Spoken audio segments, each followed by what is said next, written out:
आप सभी को मेरा नमस्कार। आज का दिन पूरी दुनिया के अंदर अस्थमा दिवस के रूप में मनाया जा रहा है। साधारण भाषा में इसको दमा या श्वास रोग भी कहा जाता है। कहा तो ये भी जाता है कि दमा दम के साथ जाता है, परंतु अब आधुनिक चिकित्सा विज्ञान ने इस मिथ्या को भुला दिया है, इस असाध्य बीमारी को साध्य बना दिया है। और हम आपको बता दें कि हमारे अपने ही देश के अंदर लगभग 3 करोड़ लोग इस रोग से पीड़ित हैं। यह इस बात पर निर्भर करता है कि उन व्यक्तियों का जीवन, उनका व्यवसाय, उनका रहन सहन किस तरह का है। उन व्यक्तियों के लिए यह बीमारी किस तरह से उत्पन्न होती है, क्या इसके लक्षण हैं और क्या इसका उपचार होना चाहिए, यही सब कुछ जानने के लिए आज हमारे साथ स्टूडियो में आए हैं शहर के वरिष्ठ चिकित्सक डॉक्टर अजय कुमार सिंह। डॉक्टर साहब, आपका स्टूडियो में बहुत बहुत स्वागत है। मेरा दर्शकों को नमस्कार। डॉक्टर साहब, सबसे पहले तो हम ये जानना चाहेंगे कि अस्थमा बीमारी क्या है। अस्थमा एक फेफड़ों की और रेस्पिरेटरी सिस्टम की बीमारी है जिसमें कि एलर्जी और इन्फ्लेमेशन की वजह से जो सांस की नलियां हैं वो सिकुड़ जाती हैं।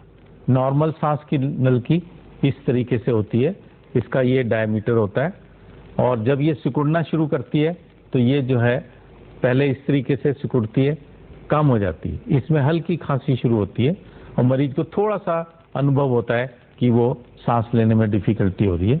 फिर ये बढ़कर इसमें सिक्रीशन इकट्ठी हो जाती है इन्फ्लेमेशन की वजह से, जिसको हम बलगम भी बोलते हैं, और ये इस तरीके से सिकुड़ जाती है। जब इस तरीके से सिकुड़ती है तो सांस ज़्यादा फूलने लगता है और सीटी की आवाज़ आने लगती है और मरीज रात को भी परेशान रहता है और उसको डॉक्टरी मदद की ज़रूरत पड़ती है। ये चूँकि हमारे एनवायरनमेंट में बहुत पोल्यूशन बढ़ गया है और हमारा लाइफस्टाइल बहुत चेंज हो गया है, तो इसलिए बीमारी करीब 3 से 4% प्रति वर्ष में बढ़ रही है और WHO के लिए भी एक समस्या बन गई।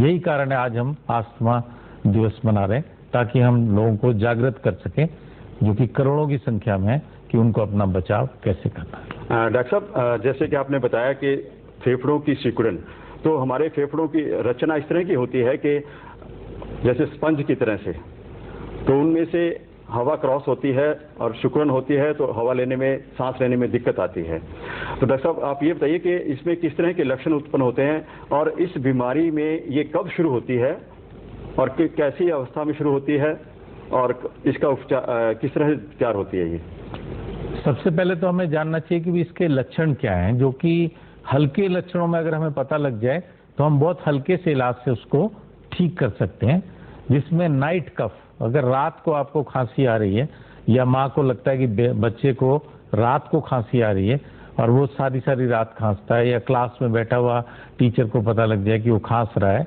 और हल्का हल्का बलगम पैदा हो रहा है, तो ये इसका प्राइमरी लक्षण होता है। कई बार वो नाक का बहना और साथ में सीटी की आवाज़ आना छाती से, ये दूसरे लक्षण हैं जो थोड़ी सी बीमारी बढ़ने के बाद आते हैं। तीसरा लक्षण उसका है कि वो सुस्त हो जाता है, क्योंकि वो रात में ठीक से सो नहीं पाया और हल्का हल्का खांस रहा है, तो वो खाना भी ठीक से नहीं खाता और चलने में और खेलने में उसको काफ़ी डिफिकल्टी होती है। ये होता है। बुजुर्गों में वो अपना दिनचर्या का काम नहीं कर पाते क्योंकि उनको थोड़ा सा भी एक्सर्ट करने में सांस फूल जाता है। डॉक्टर साहब, आपने जैसे बताया कि सांस लेने में दिक्कत आती है, परंतु इसकी कोई अवस्था तो मेरे ख्याल में नहीं होती होगी, लेकिन ये कभी भी उत्पन्न हो सकती है। आमतौर से देखा है कि जिन बच्चों को छोटे होते हुए, जब वो 1 साल का होता है, तब से कुछ कई बार खांसी शुरू होती है और वो अस्थमा में परिवर्तित हो जाती है, तो ऐसा 5 साल तक रहता है। ऐसा क्यों? जब बच्चा पैदा होता है तो उसका इम्यून सिस्टम पूरी तरह से डेवलप नहीं होता। माँ के दूध से भी वो काफ़ी मदद लेता है और इन्वायरमेंट से भी काफ़ी मदद लेता है। धीमे धीमे वो इम्यून सिस्टम डेवलप हो जाता है, तो जैसे से वो डेवलप होता है वो इस बीमारी को फाइट इट आउट कर लेता है। अगर वो नहीं कर पाता तो फिर ये हल्का सा दमा उसको चलता रहता है।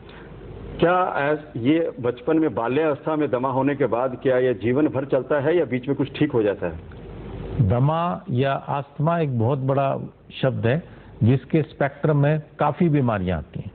एक तरफ बिल्कुल एलर्जिक है, जैसे कि मान लो दाल से एलर्जी होना, कॉकरोच से एलर्जी होना, डस्ट से एलर्जी होना। इस टाइप का दमा केवल जब उसको उससे एक्सपोजर होगा तब उसकी ये कंडीशन बनेगी, और जैसे ही वो एक्सपोजर हट जाएगा तो वो बेटर हो जाएगा। दूसरा होता है क्रॉनिक अस्थमा या इंट्रिंसिक अस्थमा। ये इन्वायरमेंटल फैक्टर्स पे, पोल्यूशन फैक्टर्स पे, बहुत सारे फैक्टर्स पे डिपेंड करके, जेनेटिक फैक्टर, फैमिलियल फैक्टर्स, ये इसको चलता रहता है और ये लंबी उम्र तक साथ में चलता है। तीसरा फैक्टर होता है कि इमोशंस कैसे हैं, उसका एनवायरनमेंट कैसा है, उन चीजों पे भी काफी डिपेंड करता है। इसलिए हम उसको एक शब्द में नहीं कह सकते कि वो कैसे बिहेव करेगा। तो डॉक्टर साहब, इसके कारण क्या रहते हैं अस्थमा बनने के? अस्थमा बनने के सबसे पहले तो जो वंशगत कारण है, फैमिलियल कारण है, उसके अलावा इन्वायरमेंटल कारण है, जैसे कि पोल्यूशन हो गया, डस्ट हो गई, जो पोलन्स हो गए, जैसे आजकल टूडी है, ये चीजें कट रही हैं, जो धूल उठ रही है उसके वजह से हो जाता है। कुछ कारण होते हैं फिर इमोशनल हो गए, या आपकी एयर कंडीशनिंग से आप एकदम बाहर निकले, गर्म सर्द जिसको आम भाषा में बोलते हैं, वो हो गए। ऐसे बहुत सारे कारणों की वजह से ही होता है। कुछ कारण हम कंट्रोल कर सकते हैं, जैसे पोल्यूशन कंट्रोल कर सकते हैं, डस्ट कंट्रोल कर सकते हैं, इन्वायरमेंट कंट्रोल कर सकते हैं। एक पुलिसमैन है, चौराहे पे खड़ा है, चारों तरफ उसके व्हीकल्स हैं, तो इस तरीके से कुछ कंट्रोल कर सकते हैं। कुछ वंशागत हैं, उनके संग हमें जीना पड़ता है। इसके अस्थमा के कारण के बाद हम ये जानना चाहेंगे कि ये कितने प्रकार का होता है? बेसिकली ये क्लासिफाइड करते हैं हम इसको दो प्रकार में, एक को इंट्रिंसिक बोलते हैं, एक को एक्सट्रिंसिक। एक्सट्रिंसिक में ज्यादातर एलर्जीज आती हैं जो डिफरेंट टाइप की होती है। मूंगफली से भी हो सकती है, पोलन से भी हो सकती है, एनिमल फर से भी हो सकती है, जैसे बच्चे कुत्ते वगैरह पाल लेते हैं तो घर में उनके फर से हो जाती है।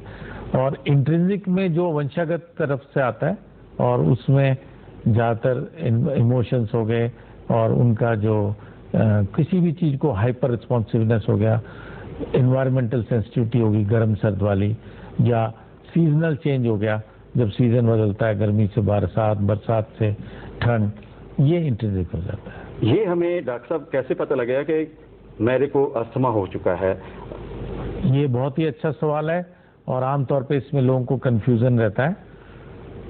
ये इसके लिए हमारे पास दो तरीके की टेस्टिंग है। जब आपको ये सिम्टम हो जो मैंने बताया है, आप डॉक्टर को संपर्क करें। हमारा पल्मोनरी फंक्शन टेस्ट होता है। एक कंप्यूटर में हम सिंपली फूंक मारते हैं उसमें नोजल में, और उसमें कर्व आ जाता है। फिर हम दवाई देते हैं, उस दवाई से हम रिवर्सिबिलिटी देखते हैं कि आपकी जो एयरवेज हैं वो वापस हुई कि नहीं हुई, और दोबारा फूंक मारते हैं, और उस दोनों कर्व्स को हम कंपेयर कर लेते हैं। ये ऑलमोस्ट अच्छी क्लिनिक्स में और अच्छे अस्पतालों में सब जगह पीएफटी अवेलेबल है, और उसकी कॉस्ट भी कोई ज़्यादा नहीं है, 100 से 300 रुपए के भीतर है। दूसरा टेस्ट हम इससे करते हैं, ये हम पीक फ्लो मीटर बोलते हैं। इसमें सिंपली हम ऐसे मुंह में लेके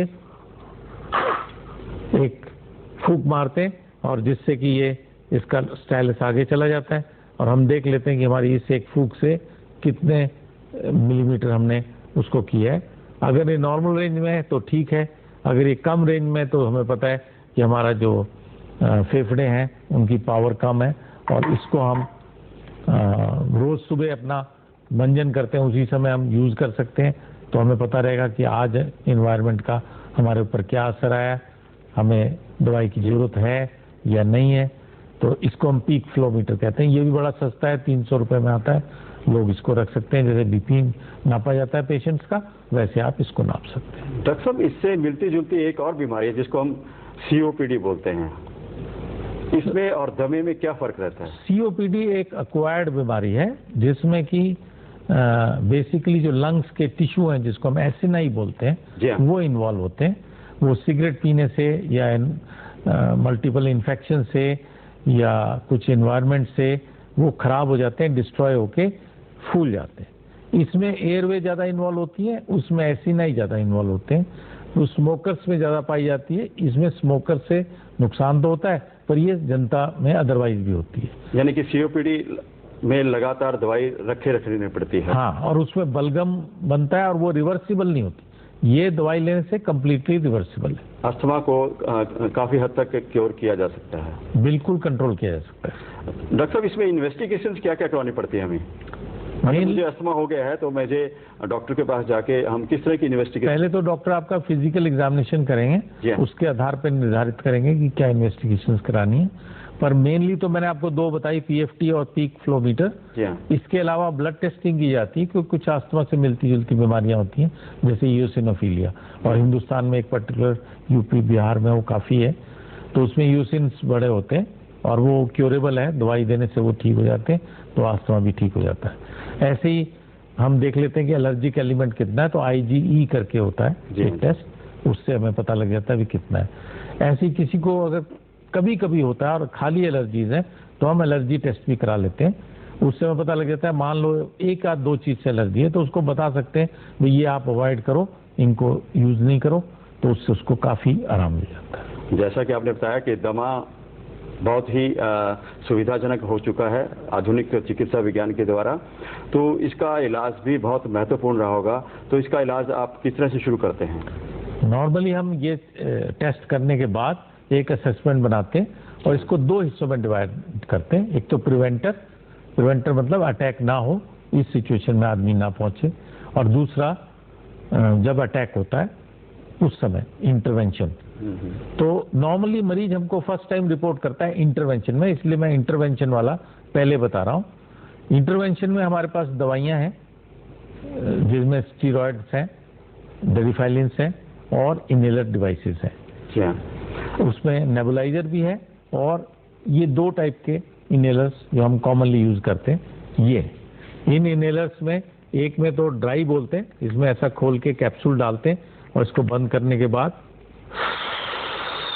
करके हम ले सकते हैं, और दूसरी हमारे पास ऑलरेडी प्री फिल्ड डिवाइस होती है, इसको हम इस्तेमाल कर सकते हैं, ऐसा लेके और मुंह में इसको यूज कर सकते हैं। इन दोनों ही डिवाइसेस से हम दवाइयों की मात्रा कम कर सकते हैं और उनके साइड इफेक्ट्स कम कर सकते हैं, क्योंकि ये केवल डायरेक्ट फेफड़ों में जाती है।